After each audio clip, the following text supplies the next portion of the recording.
کاتە مامۆستا بەپی بۆ چوونەکەی تۆ بێت ئەگەر لە هەڵبژاردنێکدا ئۆپۆزیسیۆن زۆری نەبێنێت ئەوە ئەزمەیەکی سیاسی زۆر گەورەتر لە کوردستانە دروستە بێت کاتە پێدوانیە ئۆپۆزیسیۆن لە پەرلەماندا هەر کەمی نەبێ باشترە بۆی ئەو ئەزمە سیاسیە گەورەیە لە کوردستانە دروست نەبێت نا ئەوەش نییە جا ئێمە تەصحیح بدەین بەوە کە ئابرا مستحقی وێ لە 16 بێنێ بۆچی دەنگەکەی نەدەینێ بۆچی لە بەرچاوی پارتی وێچێتیش و هەموو جیهانیانیش نەڵێن کاکەوە تا خەڵکەکە لەگەڵ ئۆپۆزیسیۆنایە ئەمانەی ئەو خەڵکە بێنە خوارەوە کە لە زەر و خەتەرترن و هەر تێر نابن و ناکەونە خوارەوە ئێمانەی بەو ڕێگای بێنە خوارەوە بەس نایەنە خوارەوە خەڵچینەوە هەموو جیهانیەوە ئاگاتان لێبێ ئاوا کرێ ئەگەر نەبووی تر ئالیەتێکی تر وەکو ئەو شۆڕشە گەورانێک بە هاری عەرەبی کە ئەکرێ دەسەڵاتەکانی تیا بهێنرێتە خوارەوە بەڵام مامۆستا ئەوەی کە لە هەڵبژاردننی ساڵی 2009 ئێمە بینیمان لە کوردستانە بۆ یەکەم جار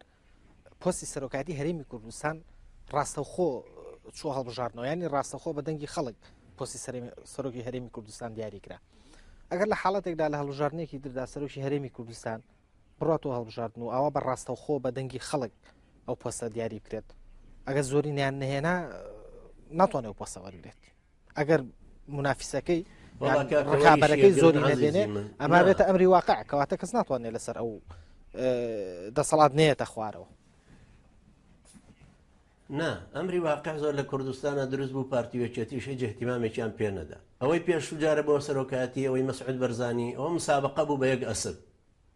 دەیەگەر ڕاستەکە ئەوان هەمویان ڕاستەکەن با نەوشیرۆ مستەفا مرەشەح بێ بۆ ئەوەی کە کاندید بێ بەرامبەر بە مەسعود بەرزانی بزانە قبوڵەکە ئەو جەلا تاالبانی پێ قبول نییە ببێ بە نائیبیشی چۆن ێستا نەوشیرۆ مستەفای پێ قبوڵەکە هەر پارتی نییە لە دنیاە ڕقی لە نەوشیرۆ مستەفانە ئەمە عادلێت چۆن ڕاستەکرێتەوە بزانانی وڵا بە ئینتیخابات دەکرێت ئینتیخابات تەنها بۆ بەهانە بڕینە ئینتیخاباتەکە شتێکی باشە کە بڵێن کاکە ئەوە تا ئۆپۆزیسیۆن لە 16 هێنا ئەرە خەڵکی کورد هەمووتان خەڵکی شەرق لەوسەد هەمووتان خەڵکی جیهانیان هەمووتان کاکەوە لە 16یان هێناوە و نایهڵن بچنە پەرلەمانەوە مەسینەیان داونەتێ وەڵێن بڕۆ لەو دەشتە دەست بە ئەوگێنن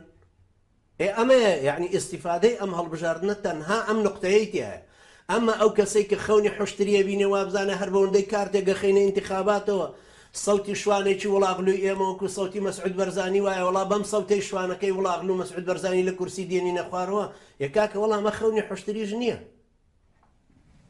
يعني نابێ ئەوەندە ساویلکە بین ئەبێ هێزێکیش هەبێت کە لە پشتی ئەم دیموکراسیەوە بێ ئەم ئینتیخاباتەوە بێ بتوانە مافەکان